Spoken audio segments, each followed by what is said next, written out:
This is CBS. Coming up next on the Channel 10 News, the latest on Hurricane Allen, a killer storm now headed toward the Gulf of Mexico. Eric Ray reports on local ham radio operators who are helping and keeping in touch during the hurricane emergency. Sherry Bank gets reaction to a change in the Philadelphia Police Department ban on homosexual officers. President Carter runs into campaign trouble as communist protesters get into a shouting match.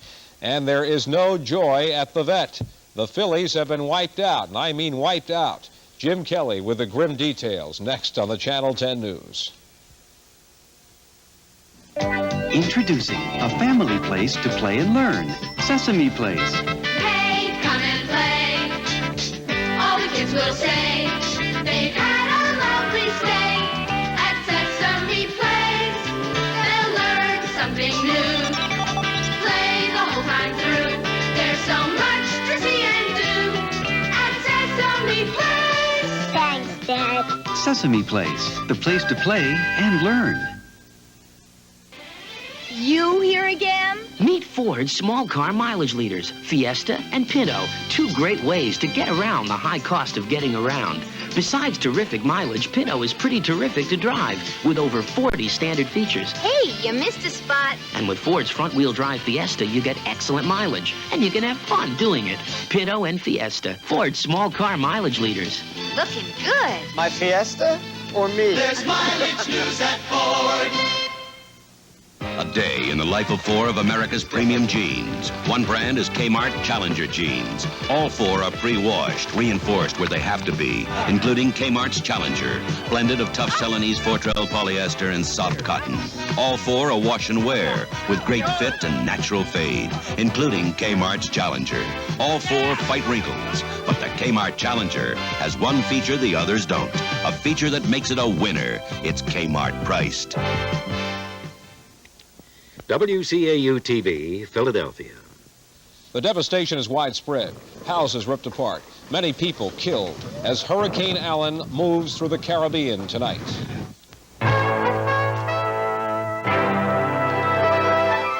This is the Channel 10 News at 11 o'clock with Larry Kane and the Channel 10 News team. Good evening. Tonight's big story on the Channel 10 News is the trail of destruction left by Hurricane Allen in the Caribbean. Now, right now, as we go on the air, the death toll stands at 66 and is climbing by the hour after the storm ripped through portions of St. Lucia, Haiti, and Jamaica. Right now, Allen is 100 miles south of Havana with winds of almost 140 miles an hour, and thousands of people have been evacuated. Herb Clark will have more on Allen later in the newscast, but right now, Eric Ray reports on the devastation and dramatic local efforts to help out.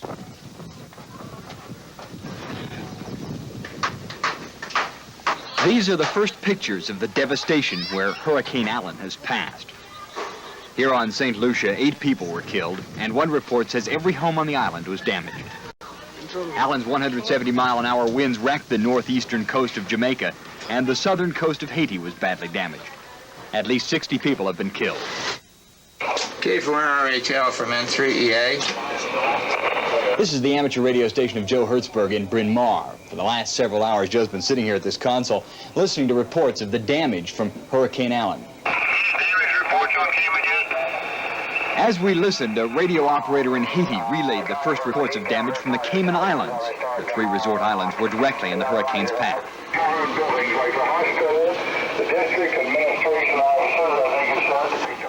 The damage was in the millions, the ham operator said. Homes and schools destroyed, roads in the east not passable, phones out for at least a few days, power out for 10 days or 2 weeks. The only communication among the islands was by ham radio through a special Hurricane Watch network. They help to relay information on the hurricane to mostly, the most important are the outlying areas in the Caribbean and Mexico along the coastline where they don't have normal TV or radio services. And of course, in some cases, they operate mobile or on batteries when the power lines are down, such as they are at Cayman now. Hertzberg has commendations on his wall for the help he's given in emergencies like Hurricanes Agnes and Carmen. They are the only thanks for free use of time and expensive equipment hams like Joe buy and maintain themselves. But with it, they can talk anywhere in the world. And in some places, like tonight in the Caribbean, that's the only communication there is. Eric Rabe, Channel 10 News in Bryn Mawr. Quite a day at Wildwood by the Sea, New Jersey. Tonight, 2 people remain hospitalized following an accident at an amusement pier on Wildwood, New Jersey's boardwalk. Now, they were among 6 people hurt when a water slide on the Fun Pier collapsed. A plexiglass piece of the slide popped out, sending riders flying out of the boardwalk and the beach. The injured fell 20 feet to the boardwalk below, and a witness to the accident describes what he saw. Everybody started screaming. And this girl in front of me, her eyes were like bulging out, and she was looking back there, and I turned around, and my friend's plunging down, and people were just shooting off. An investigation into that accident is underway tonight in Wildwood.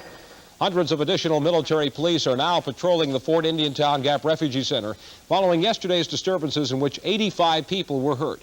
Now, officials say they've rounded up 10 refugees they claim provoked the rock-throwing and window-smashing rampage, and they expect to capture others. The riot was apparently touched off by a search for illegal weapons conducted by federal authorities. The Lebanon County base was quiet today, and an investigation of the episode continues. We have word late tonight that inmates at Montgomery County Prison are restless over conditions at the Norristown Prison. In fact, a group of inmates has presented a list of grievances to prison officials. They're protesting what they call poor medical care, bad food, and unsanitary conditions at the prison. Prison officials are not commenting on the list of complaints, but they are saying most of the complaints are exaggerated. In a vast departure from tradition that will make history in Philadelphia, Police Commissioner Morton Solomon has gone on record saying his department will no longer ban homosexuals from the police department. Tonight, Sherry Bank found some strong reaction to that policy statement. Many of the Philadelphia police officers we spoke with tonight are less than thrilled with the prospect of sharing their patrol car with a gay man or a lesbian. But few of them will talk about it on camera. They say they're afraid of losing their jobs. Tonight at the Philadelphia Police Roundhouse, most officers were reluctant to speak. Most, but not all of those who would, were rather non-committal. It doesn't have any bearing on my job one way or the other. I mean, I could really care less. Probably just about the same type of a reluctance to work with homosexuals as there was in the beginning to work with the women. I just don't think it would work, at least not at this time. Do you think that most officers wouldn't want to be teamed up with a homosexual partner? I'm almost sure of it. What has been the reaction? What do most people say? It stinks. We also went to the Fraternal Order of Police headquarters tonight and to their club. The officers there, too, refused to speak on camera. But their boss has spoken. Police Commissioner Morton Solomon says he's not interested in who sleeps with whom. The commissioner tells me tonight, quote, I have no problem with anyone's off-duty sexual preference, as long as they're capable people who obey regulations.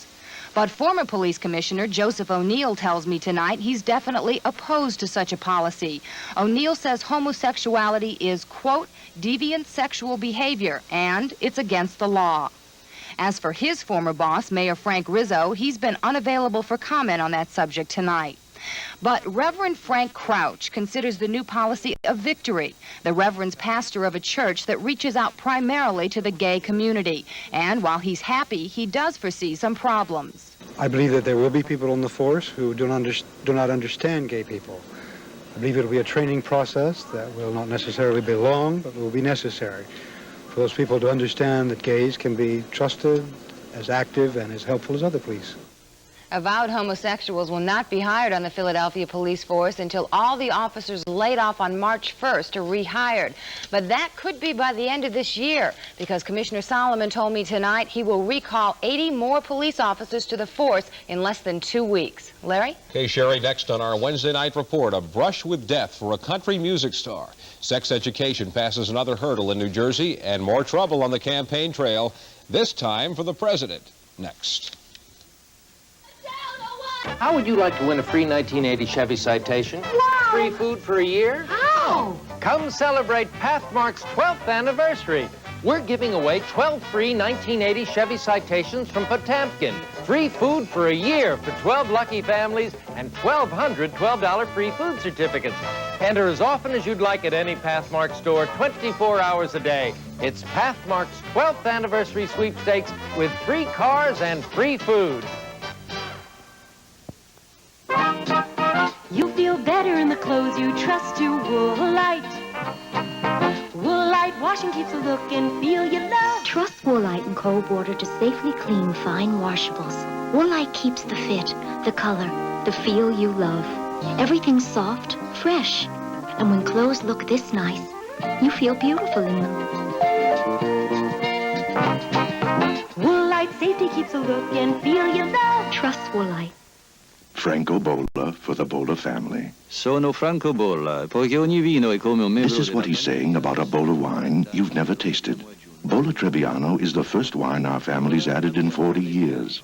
Because we believe a light, dry wine like our Trebbiano comes along only very rarely.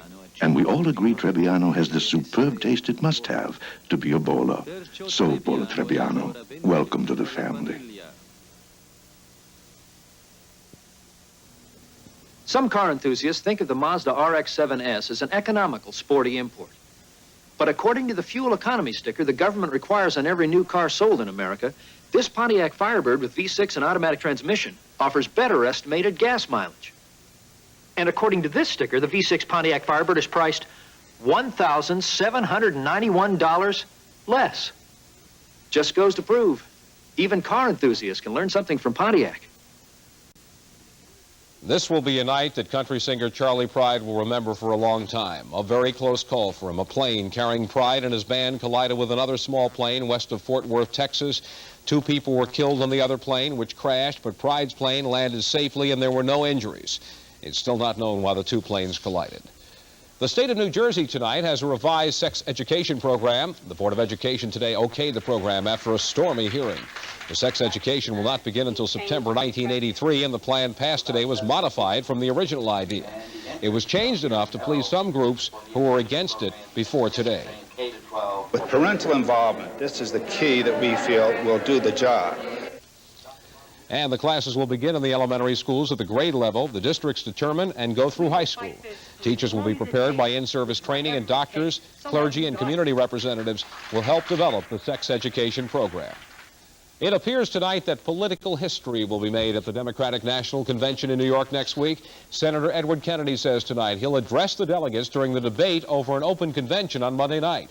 Now, it is very unusual for a presidential candidate to speak to a full convention. Usually the only time a candidate appears is after he clinches his party's nomination. President Carter was seeking black support today, addressing the National Urban League Convention now meeting in New York. Mr. Carter was the last of the 4 major presidential candidates to appear before the convention.